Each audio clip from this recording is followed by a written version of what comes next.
Welcome to the Ogden City Council's quick meeting recap for the work session and council meeting that took place on Tuesday, December 15th, 2020. In the work session, the council discussed three components related to the northern expansion of UTA's Frontrunner service.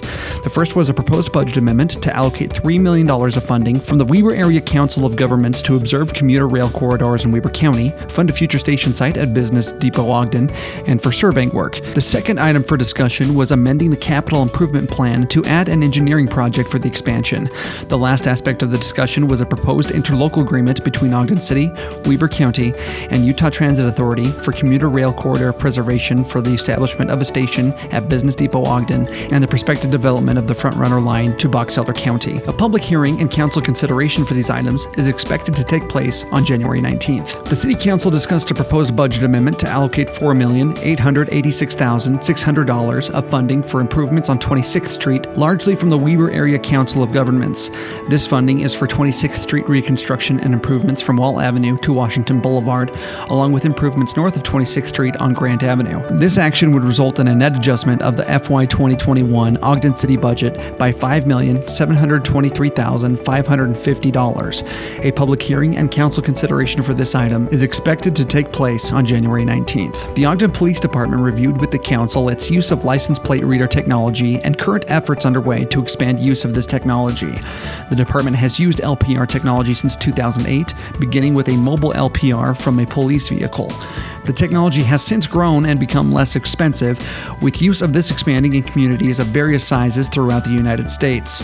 OPD has researched technological advances and vendors over the past 2 years and has identified a preferred vendor to implement a fixed LPR system for Ogden. In the council meeting, the council presented a recognition to Ogden Justice Court Administrator Debbie Colvin, who was named the Justice Court's Employee of the Year by the Utah Justice Board of Judges. Debbie is also retiring after 32 years of service. Through common consent, the council set public hearings for the fiscal year 2021-2025 Consolidated Plan and fiscal year 2021 Annual Action Plan Amendment, the fiscal year 2021 Budget Amendment regarding the fiscal year 2021 Annual Action Plan Amendment, and the mid-year fee adjustments for golf carts. The public hearings and consideration for these items will take place on January 5th, 2021. After public hearings, the council approved capital improvement plan and budget amendments for the demolition of the old control tower at the Ogden-Hinckley Airport.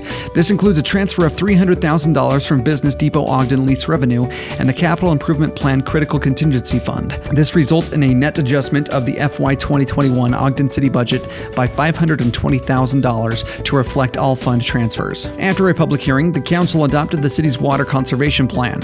Ogden City's water conservation plan was last updated for 2014, and the proposed plan is the 5-year update as required by state law.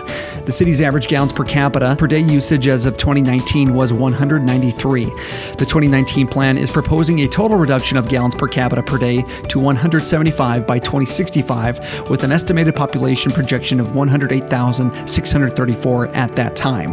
The 2019 plan extends the goal timeline to 2065 and uses the population projections established with the 2018 Culinary Water Master Plan. Lastly, the council approved a proposed text amendment to the zoning ordinance clarifying the term open space or open green space specific to site plan requirements. The terms open space and landscaping have been used differently at different times and at times interchangeably in the zoning ordinance. The approved proposal clarifies that open space is to be used as a term for area outside of a given setback that are planned for or programmed for use by residents of the property. This differs from required landscaped areas, which are areas with living plant materials or features that include living plant materials. The entire recording from the meetings of December 15th can be accessed on the Ogden City Council's Facebook page and podcast with timestamps to skip to specific agenda items. If you have any questions or comments, please reach out to the council office at 801-629-8153 or send an email to citycouncil@ogdencity.com.